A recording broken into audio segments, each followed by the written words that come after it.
অন্য কেউ নয়, সে হই মোর শ্বশুর আর শাশুড়ি, তারই কনিষ্ঠ পুত্রবধূ আমি বেহুলা দক্ষিণী। বুঝতে পেরেছি। নাহি মানি ধনবর, নাহি মানি শাসন, পদ্মাবতীর ডাকিয়া নাই বুঝাও কারণ। বেশ, তুমি কিছুক্ষণ অপেক্ষা করো, আমার প্রভু দ্বারা তোমার স্বামীর পান্ডানের ব্যবস্থা হবে। শোনো বলো, নাহি মানে ধনবর, নাহি মানে শাসন, পদ দ্বারা আনিয়া বলা বুঝো কারো।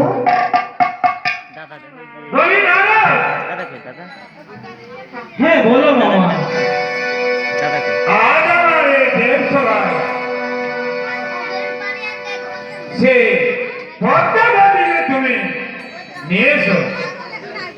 বেশ তাই হবে মামা। বলি মামা, হ্যাঁ আমি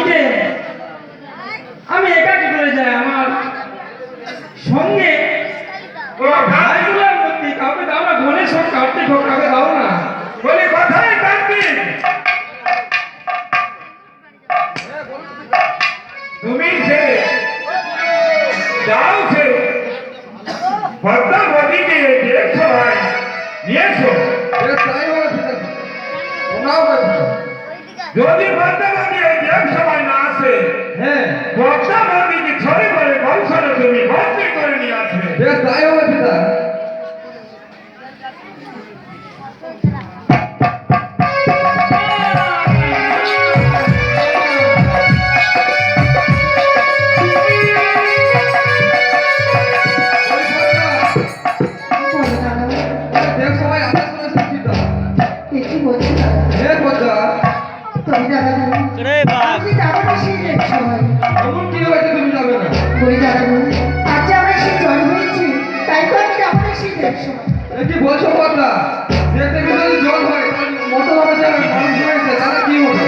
তবে দাদা কার কি হবে আমি তো ওইসব কিছু জানি না। তবে যে আমার জল হচ্ছে আমি যেতে পারবো না। আমি কোনো কথা শুনবো না, তোমাকে বন্দি করে নিয়ে যাবো। এ কি বলছো দাদা? না দাদা তুমি রাজা ভাই বন্দি করো না, আমায় ছেড়ে দাও দাদা, আমার হস্তের বলো। মোবাইল ওখানে যেমন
আজ শীতের সময় যাওয়ার মতো আমার কোনো অধিকার নেই দাদা।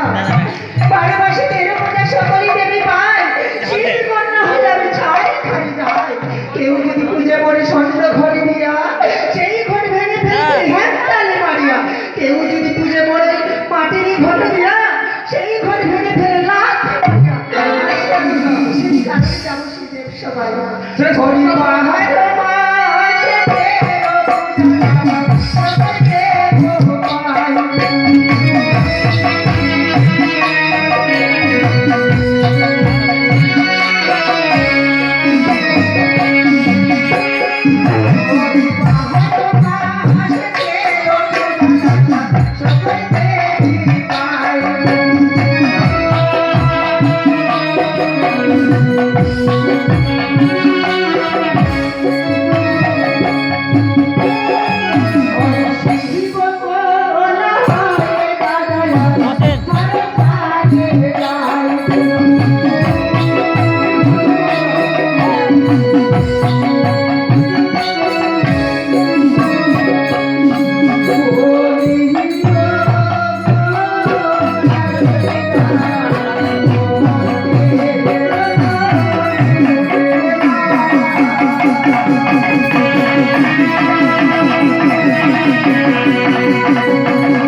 তুমি যখন আমায় ছাড়বে না, তবে আমার হস্ত বন্ধন খুলে দাও, আমি যাবো সেই পিতার কাছে।